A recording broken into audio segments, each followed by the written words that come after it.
Assalamualaikum warahmatullahi wabarakatuh. Sobat Misteri Sunyi Mencekam. Cerita misteri kali ini bercerita tentang jin yang bisa menyerupai wujud seseorang. Bisa dibilang jin ini adalah yang suka mengganggu istri orang. Beliau sering disebut Kebo Kemali. Dan bagaimanakah kisah selengkapnya?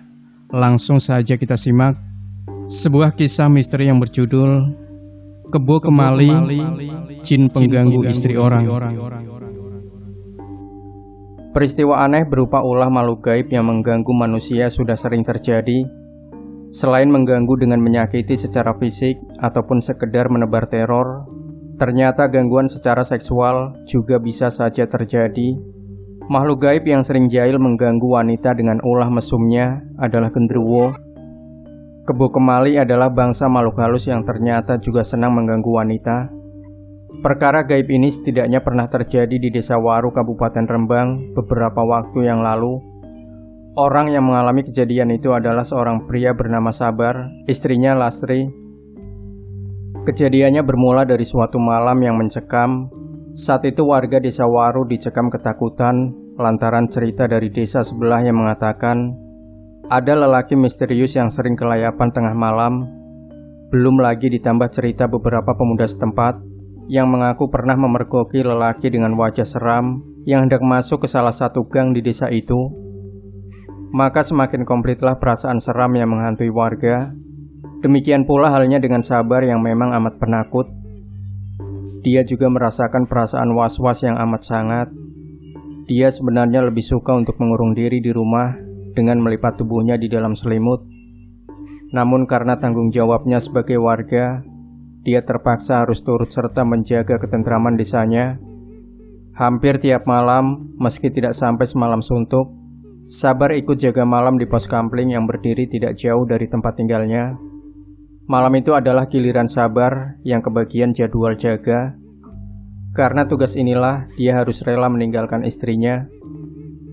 Sebelum berpamitan pada sang istri, dia sudah menyiapkan segala perlengkapan untuk jaga malam. Sebuah lampu senter diselipkan di dalam jaketnya.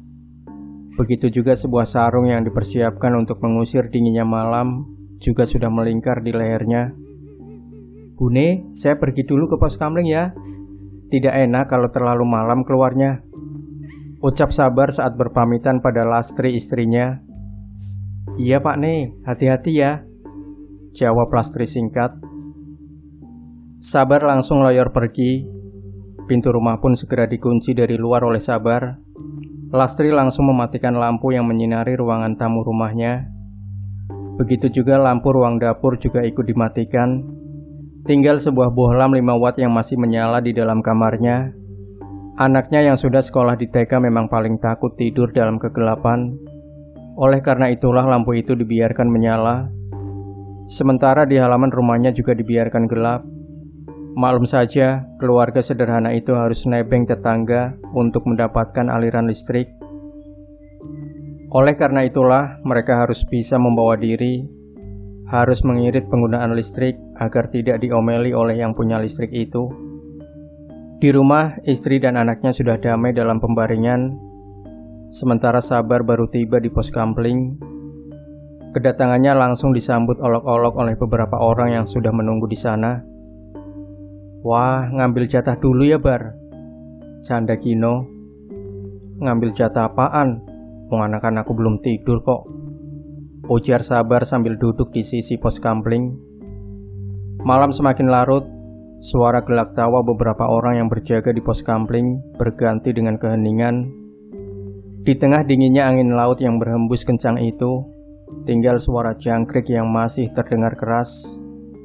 Malam itu mendung berarak di angkasa, bagaikan gumpalan asap yang membubung dari cerobong pabrik. Mendung itu lalu berkumpul dalam satu titik dan menutupi bulan purnama yang sedang menyinari bumi, menghapus cahaya yang menyinari Desa Waru. Sementara anjing dari seberang desa mulai melolong. Begitu juga ketepak suara sayap burung hantu yang hinggap di atap pepohonan. Semakin menambah suasana malam itu terasa mencekam. Sementara di balik bambu usang, sepasang mata mengintip di antara sorot lampu yang bertemprasan keluar. Lastri tampak gelisah malam itu. Tubuh ibu muda ini membujur di samping anaknya yang tidur pulas. Meski begitu, malam itu mata Lastri sulit dipejamkan. Entah apa yang dipikirkan, sehingga dia tidak bisa tidur. Ketika lamunannya menerawang entah kemana, tiba-tiba Lastri dikejutkan oleh suara yang amat pelan di luar rumah. Sepertinya ada seseorang yang ingin membuka pintu kamarnya yang memang selalu dikunci rapat bila sang suami pergi demi keamanan dirinya. "Siapa itu?" tanya Lastri tersentak dari kegelisahannya. "Ini aku. Tolong bukakan pintu, Bune," jawab suara di luar kamar. Lastri paham betul bahwa suara itu adalah suara milik Sabar, suaminya. Oleh karena itulah, tanpa pikir panjang dia segera membukakan pintu kamarnya. Didapati suaminya sudah berdiri di depan kamar. "Kok sudah pulang, Pak nih? Apa tidak takut diomeli teman-temanmu?" tanya Lastri sambil memandang suaminya. "Saya sudah ngomong pada mereka, semuanya maklum kok," jawab Sabar sambil mengedipkan matanya pada Lastri.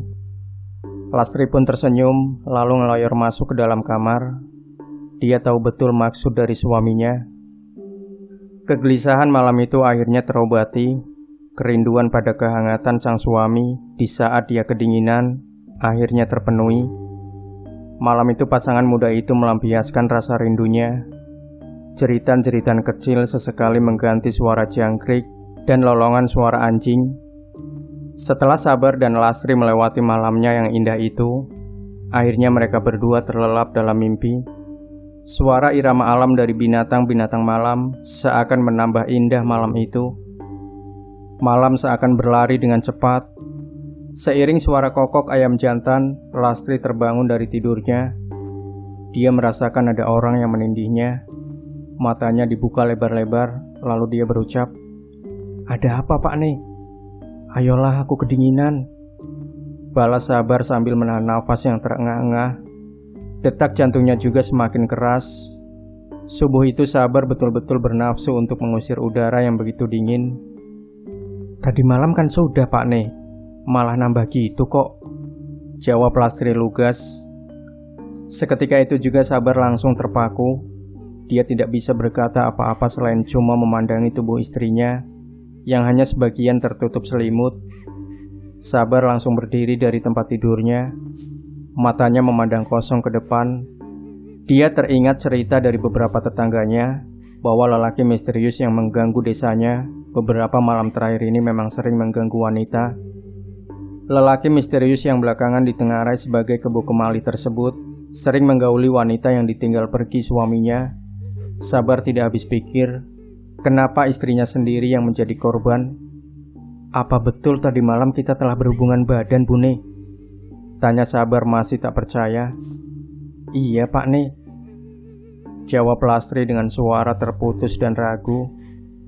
Melihat ekspresi suaminya yang merasa tidak melakukan hubungan itu, akhirnya air matanya langsung mengalir. Lastri seakan sadar telah terjadi sesuatu pada dirinya. Dia menyesali apa yang baru saja terjadi. "Maafkan saya tidak tahu, Pak nih," katanya dalam sedu-sedan tangis. "Iya, kamu tidak salah," balas Sabar. Setelah jawaban singkat itu, mereka berdua hanya membisu. Sambil menunggu fajar yang mulai datang, mereka baru beranjak dari kamar mereka setelah anaknya terbangun dari tidur. Pagi itu Sabar langsung sowan ke rumah Mbah Tasrip, seorang sesepuh desa yang juga seorang ulama. Maksud kedatangannya adalah untuk menceritakan kejadian yang baru saja dialami istrinya semalam. Ringkas cerita, dari Mbah Tasrip akhirnya Sabar mendapat saran agar dia segera pergi ke rumah seorang kenalan Mbah Tasrip yang mempunyai kemampuan lebih dalam hal dunia gaib. Setelah mendapat saran dari Mbah Tasrip, Sabar tidak menyia-nyiakan waktu. Dia langsung pergi ke rumah yang dimaksud Mbah Tasrip tersebut. "Yang mengganggu istri kamu itu adalah Kebo Kemali. Saat ini dia memang lagi jatuh hati pada istrimu. Kalau tidak dihentikan, dia akan terus-terusan mengganggu istrimu," terang Mbah Wandi. Dia juga menjelaskan kalau makhluk gaib yang senang menggauli wanita itu adalah makhluk gaib sejenis genderuwo. Namun dia bisa berubah wujud sesuai yang dikehendaki, khususnya berubah untuk menjadi suami dari wanita yang akan digaulinya. Tapi bentuk asli makhluk itu sesungguhnya menyerupai kerbau. Oleh karena itulah dia sering disebut Kebo Kemali, ungkap Mbah Wandi lebih lanjut. Terus bagaimana agar istriku tidak diganggu lagi, Mbah? Tanya Sabar. Kalau saya melihat kamu ini tidak cuma mampu menyelamatkan istri kamu, tapi juga mampu meringkus Kebo Kemali itu, jelas Mbah Wandi. Sabar pun hanya mengangguk tanda mengerti. Dengan niat yang sungguh-sungguh, Sabar pun berjanji akan memberi pelajaran pada makhluk itu. Bahkan kalau bisa, dia juga berniat meringkus Kebo Kemali. Oleh karena itulah, Sabar dengan serius mendengarkan penjelasan yang keluar dari mulut Mbah Wandi. Setelah sampai di rumah, Sabar segera menyilapkan perangkat yang akan digunakan untuk meringkus Kebo Kemali. Sebuah sapu lidi gerang, yaitu sapu lidi yang sudah sangat pendek karena sudah sangat lama digunakan untuk menyapu, ditaruh di dekat pintu. Aneka bunga yang telah disiapkan juga telah disebar di dalam rumahnya. Setelah malam semakin larut, Sabar berpamitan pada istrinya. Lastri pun memahami maksud suaminya, karena dia memang sudah diberi penjelasan oleh Sabar. Malam itu, sesuai pesan Mbah Wandi, Sabar tidur di luar rumahnya. Tidur di halaman rumah dalam keadaan telanjang bulat. Oleh karena itulah, tanpa diketahui oleh siapapun kecuali istrinya, di malam yang dingin itu, Sabar memulai ritual gaib untuk menangkap Kebo Kemali. Hanya beralaskan rumput yang mulai berembun, Sabar tidur seorang diri. Meski tubuhnya direbahkan di tanah, namun matanya tetap terbuka untuk memandang di sekitar rumahnya. Sesekali matanya memandang mendung yang berarak menutupi bintang-bintang. Setelah sekian lama menunggu, tiba-tiba telinganya menangkap suara langkah kaki yang mendekatinya. Setelah dia menemukan sesosok orang yang sedang berjalan itu, betapa terkejutnya Sabar. Laki-laki itu penampilannya mirip sekali dengan dirinya. Dia mengendap-endap di dinding bambu rumahnya. Dari sorot lampu yang keluar di antara sela-sela dinding bambu itu, sangat jelas terlihat wajah lelaki misterius itu. Edan, wajahnya ternyata persis dengan rupaku. Pantesan istriku tidak bisa membedakannya, gumam Sabar seorang diri. Dan yang lebih mengejutkan lagi, ternyata laki-laki misterius itu langsung masuk ke dalam rumahnya lewat celah dinding bambu. Sabar langsung tertegun. Dia tidak percaya ada orang yang mampu masuk lewat celah sekecil itu. Namun akhirnya hatinya tergugah, sehingga dia tidak menyia-nyiakan waktu untuk segera meringkus Kebo Kemali. Dengan langkah perlahan, Sabar mulai mengendap-endap masuk ke dalam rumahnya. Sapu lidi gerang segera diambilnya.